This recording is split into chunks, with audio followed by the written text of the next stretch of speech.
Good morning and welcome back to DX Radio Shop. The shop that everybody seems to love. The one that's always talked about. The one that people keep posting things about. I'm like a celebrity, I guess. I don't know. Anyways, happy Friday. Morning RADIO time for about a half hour. We'll see who all shows up and who all's got what to say and all that good stuff and see what's on people's agendas today. I know today I'm waiting for a gentleman to show up later on this afternoon to get rid of a CNC mill that I don't use anymore. It's a tabletop type mill, so we've got that sold. And he's going to be picking it up today. And then hopefully, yeah, see it's a little wet outside, so if the rain holds off, it doesn't rain anymore, get some yard work done this afternoon. But we've got quite a few radios we're going to try to finish up on today. And yesterday was a bear on some of these radios between the STRYKER and the 2600 I'm doing as well, and HR 2600. So I gotta wait for another part to get here. That thing's driving me insane, but we'll figure it out. Just doesn't want to take with the conversion for some reason. It's weird.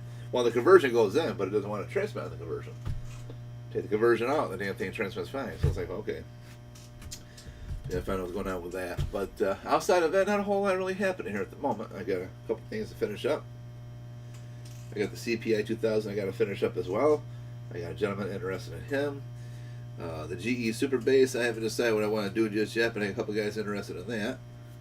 So one of my projects I'd like to do is I'm actually in the process of building a what we talked about the other day with the dummy load that we built. I'm in the process of actually collecting my parts to build a watt meter with that, and I'm also in the process of building a little 50 watt linear amplifier for a QRP radio,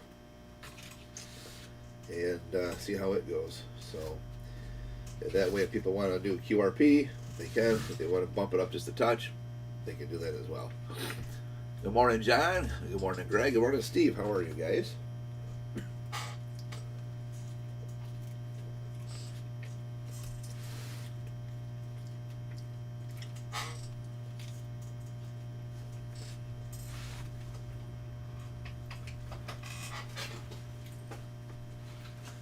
Let's go to our emails and see what we got today for Hot Topics.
Well, here's a strange question. Okay. I have a radio that's got an RF gain, and I keep thinking it's RF power. I'm new to the hobby. What is an RF gain? I know what RF power is, but what is an RF gain? Is that the same thing? Do I gain more power? Well, that's kind of a weird question if I do think so, because if you do know what RF power is, well, it's pretty simple to figure out what RF gain is. But I understand the confusion because the first word is RF. But so RF power is to do with your power output. RF gain is what you are gaining from internally, from inside, what you're going to gain coming in. So An RF gain is your control that controls the receive sensitivity, whereas your RF power controls the RF variable power output, which is your carrier, your output level. The RF gain, you're asking what is that and what does it do? Well, the RF gain, it adjusts your receive. So if you have your RF gain all the way to the far right, which you should, fully clockwise, then you'll see signal coming in. And as you adjust that back, if you watch your meter, then you're going to see the signal slowly go down and down and down until you finally drop off and you go to the far left counterclockwise. So with your RF gain, always keep your RF gain wide open so you get all the receive coming into the radio and you're able to see the signal and hear the people. That's what RF gain is. That was kind of an easy question. Jeez, what the hell? Morning, James.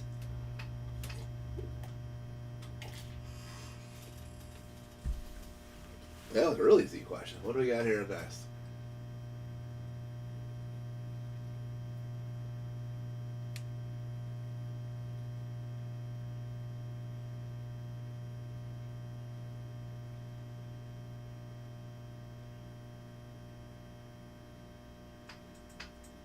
Oh, we got one here from John.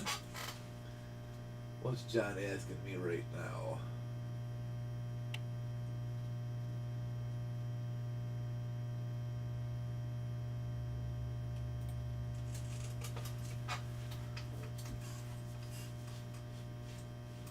How do I increase my signal strength? Okay. Is this like a trick or something, you guys? Are you guys like playing with me or something? You guys are asking pretty easy questions for a Friday. Oh, gracious. Well, how do you improve your signal strength? That's pretty self-explanatory, but we'll help you out because it sounds like you're brand new to the hobby as well. Okay. To increase better signal strength is to have a really good antenna, low SWR, and good altitude. So to increase your signal strength, you want a good antenna, whether it be mobile or base. In this case, he's talking about base antenna. When it gathers to me, because he said he's running a home unit, so that's a base unit in my opinion. So yeah, you gotta have a good antenna, and I would recommend a serial 5/8 wave, which is a GPE-27. They also make a serial Tornado, Vitamin, or something like that. But yeah, get yourself a good antenna, good coax, good SWR, and the rest of it's pretty much based on conditions. If we have good conditions, then your signal's going to be put out all over the place. If not, well, it is what it is, but you'll still have good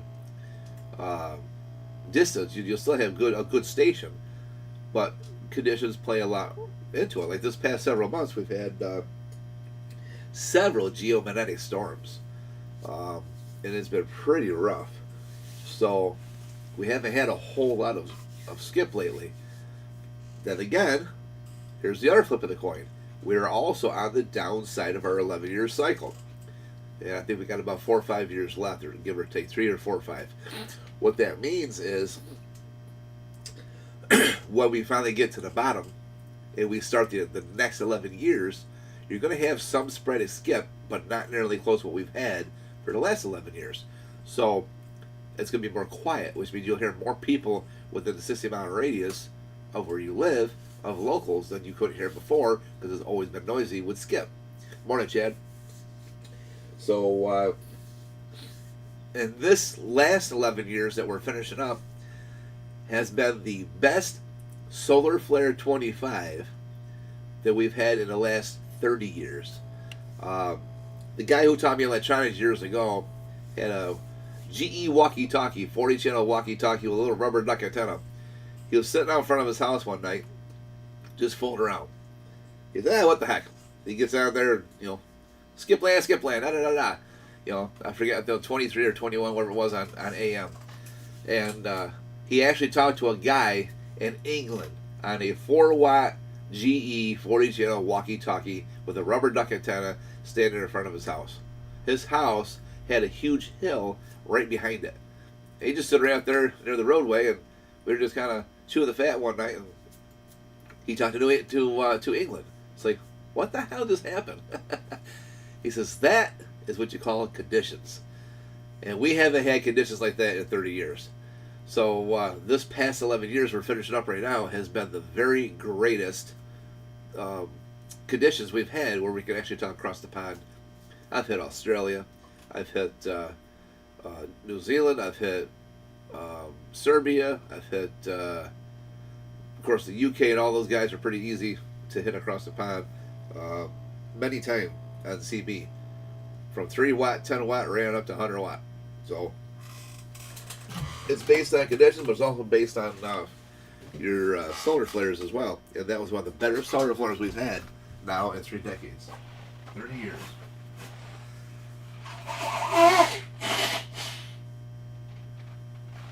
Excuse me. Woke up a little stuffy today.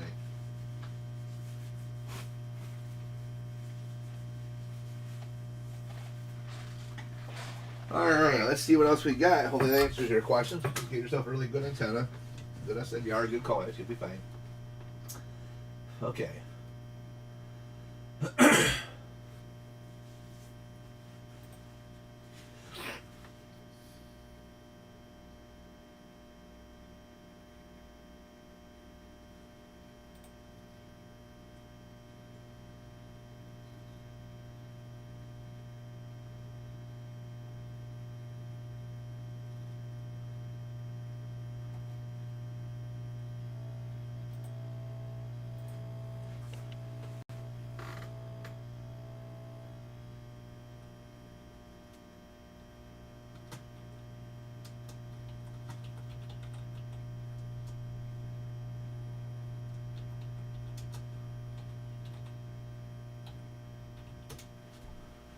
I respond back.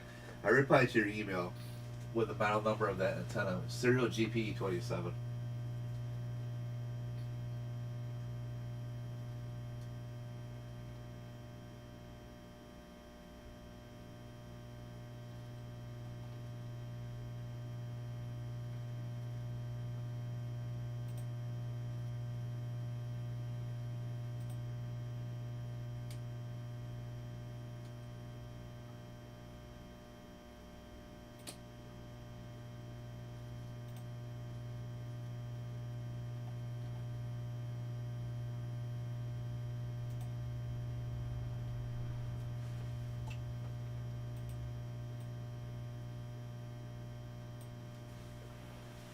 Well, here's a nice one. This is from Jerry.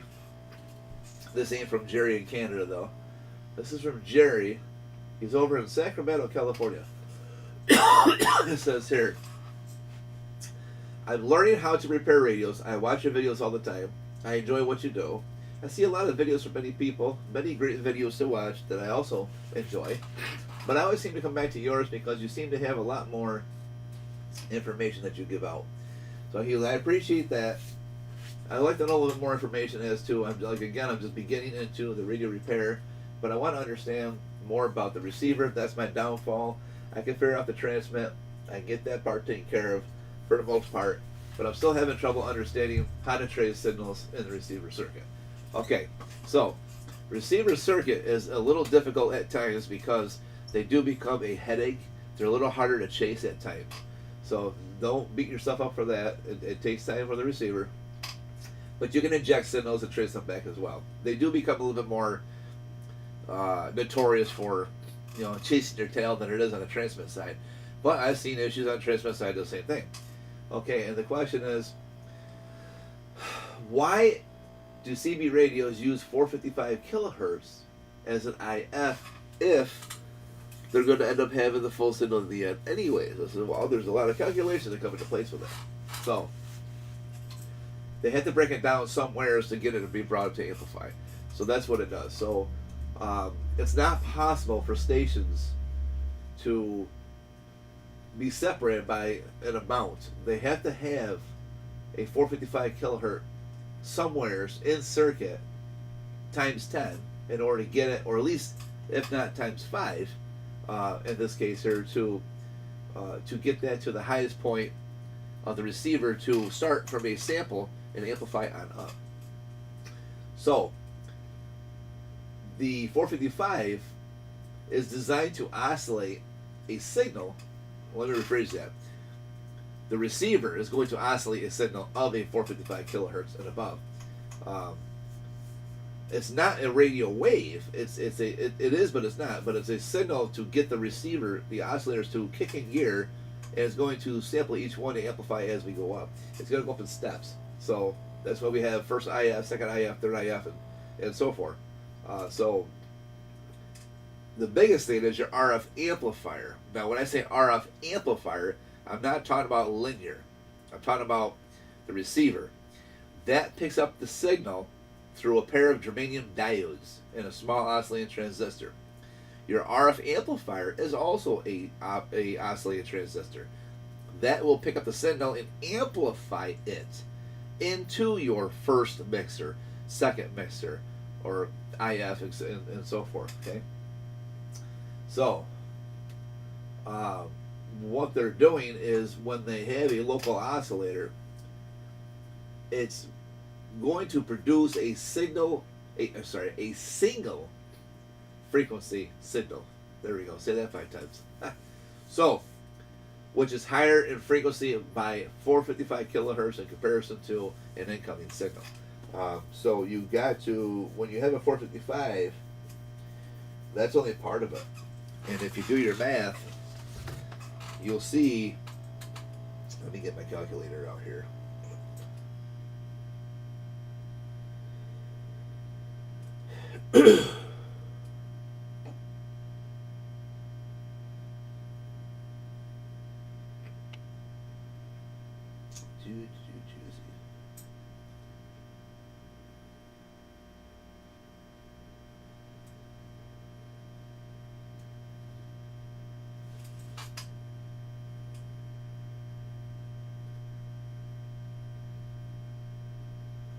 Okay, so if you, excuse me, I hope I come down there on a damn head cold, holy jeez. So if you take your calculator and you figure out the total frequency to get to the final output and what you're looking for. So for example, we need our transmit, we need our receive, and we need our reference. So when you put those three together, here's what you're going to get. So 16.27 megs. We'll say like a standard COBRA 29, for example. Okay, you got your 16.27. That is your reference offset, but then you need your reference oscillator as well, which is 10.240 crystal, right, from the PLL. Okay, so you're going to take your 16.27 plus the reference oscillator 10.240 plus your beginning receive mixing stages for it to actually mix later down the line, and that's your 0.55 kilohertz. If you add those three together, so 16.27 plus 10.240 plus 0.55, thus will give you your channel 1 26965 frequency. So if they did not have that 455, you wouldn't have any kind of receiver anyways, because you got to start it low. And that, the 455 kilohertz has been around for a very long time, even before CB radios. So they use that in a lot of broadcast systems, such as your regular FM broadcast, your military stuff, you know, everything, ham, everything. You got to have 455 kilohertz because that's the beginning pre-amplified stage, if you will. So, but yeah, if you take your 16.27, that's your reference. From your you have two references. You've got one for your standard 10.240 reference oscillator from the PLL, and then you also got your offset, which is your 16.27. So you add those two together, and then you add 0.55 kilohertz receiver.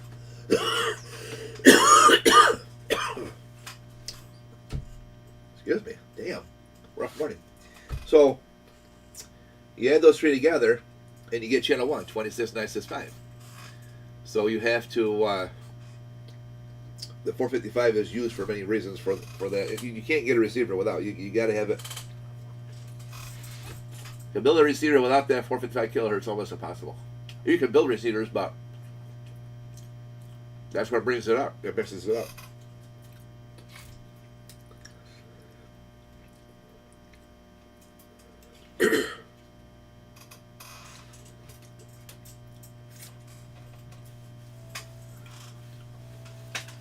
Good morning, Denny. Good morning, Leadfoot. Good morning, Bootlegger. And good morning, Steve Cornbread. And good morning, Ed Williams. How are you guys today?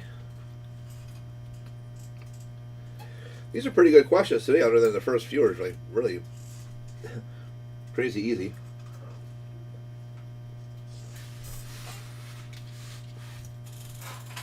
I like harder questions, guys. Give me some harder questions, so while I sit here and eat my waffles, I can give you guys a nice descriptive meal.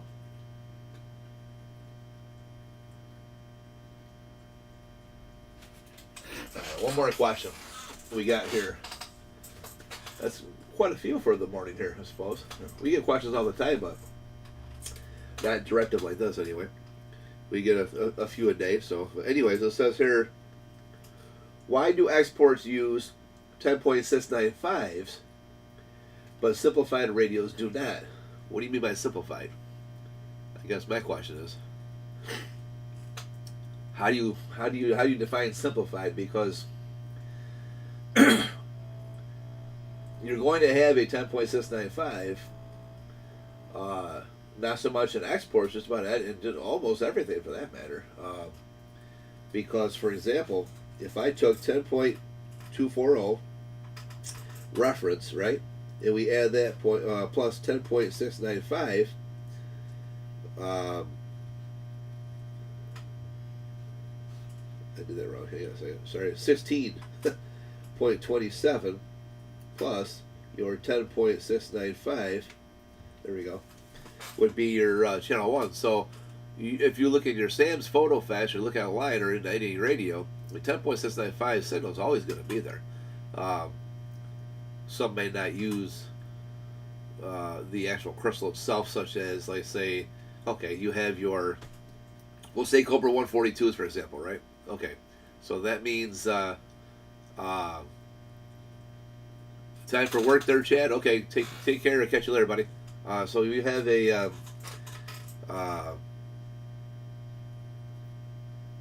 lost my train of thought now. Yeah, 10.695. Sorry. So your 10.695, the 142 GTLs and the Cobras like that, they don't use a 10.695 crystal. However, what they do use, they use your 10.240 reference. Then they use a 11.1125 on the 142s or 11.3258 on the 148s and 2000s. And they use your 7.8 and 7.7975 mixing crystals for the offset on the transmit side. So they're not using a 10.695. However, there's still that 10.695 mixing signal in circuit. If you look through all the encodes and everything else, you'll see it all inside yet to be there anyways.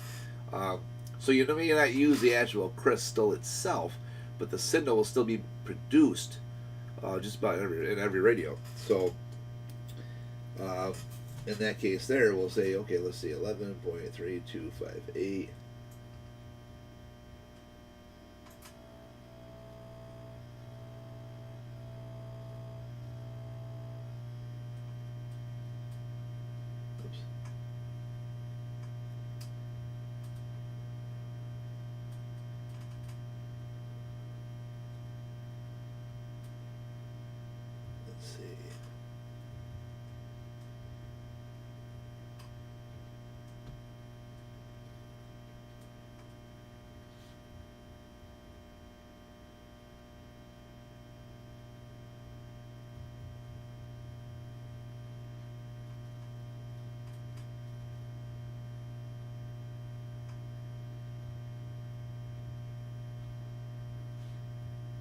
Yeah, it's not coming out with the calculations here.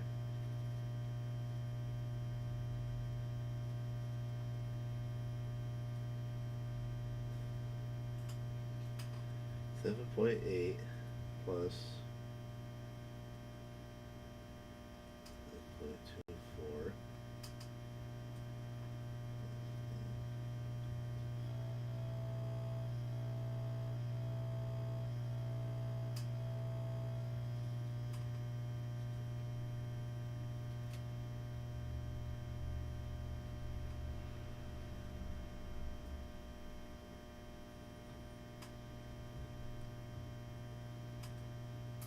Yeah, I'm not getting that come out right.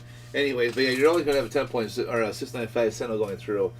They may not use a crystal for it, but you're always going to have that passing through the circuit. It's going to produce anyways because of the mixing of the crystals and stuff. So, but yep.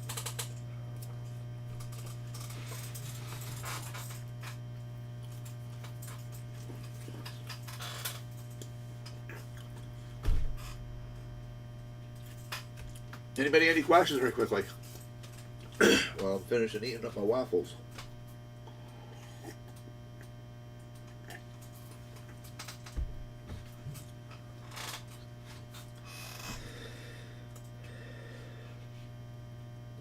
This morning we have I don't know if it's easy or not. We'll find out. It should be. We got a couple of radios we're going to throw on the bench quickly. And get them done. Yesterday we spent a lot of time on the 2600. We spent a lot of time on the TS50 Kenwood. So, excuse me. That was the battle for yesterday anyway. So today, see what happens. Hopefully get some better luck and whatnot. So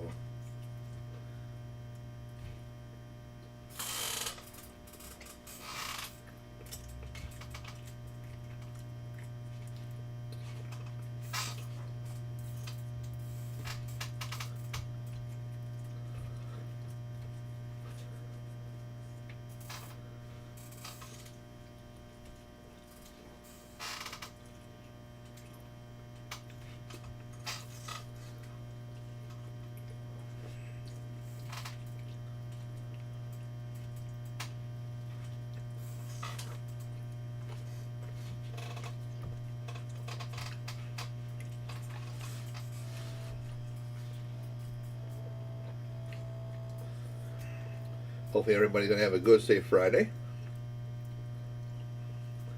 Finishing up for the weekend.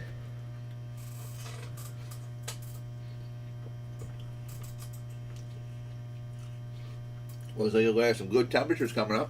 So, pretty quick. We'll be doing a lot of outdoor work. We've got a couple of new antennas we want to try to put together. So, we'll do videos on that.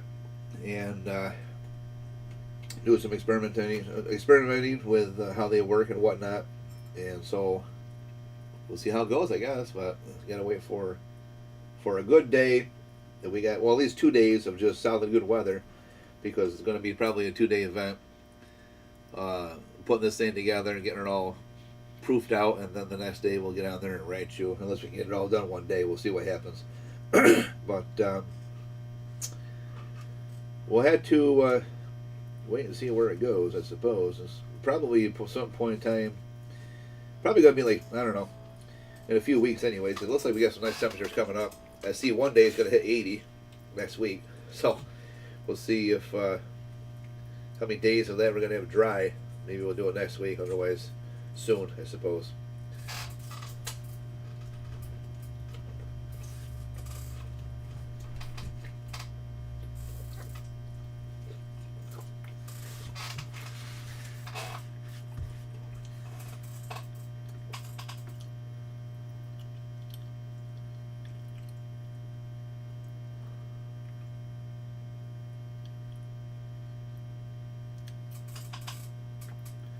Been researching the best way to make a server power supply turn on.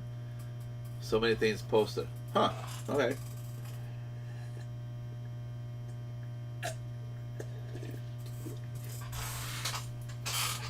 A server power supply, huh?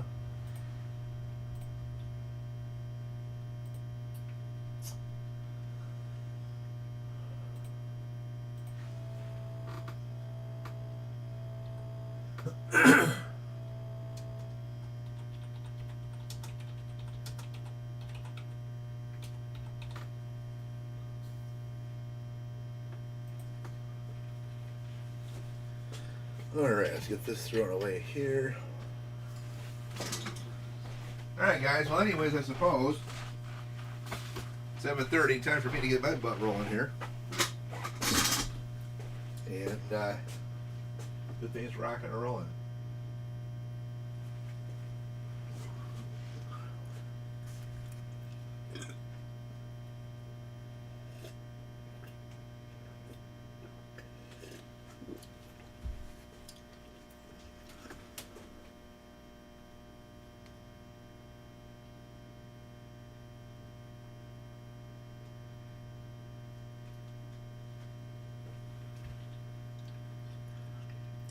Well, let us know how you make out with that M. Williams. If you get it all built up, send a photo and I'll post it for you, so everyone can see your project and whatnot. So if anyone, that's another thing I was going to say too. If anybody has any projects that they've done, whether it be a repair job or build your antenna or whatever you got going on, you built a strobe light or a little siren box or whatever you got going on. If you want to share your photos with me, feel free to do so, and I'll post them on the channel here for everybody to see and be proud of what you built. So, but all right, guys, I'm gonna let you go. I gotta get things rolling here. So we'll see you soon here in the DX Radio Shop. I'll be back shortly with another episode of repairs here at the DX Radio Shop. Like, share, subscribe, thumbs up, and we'll be back here shortly.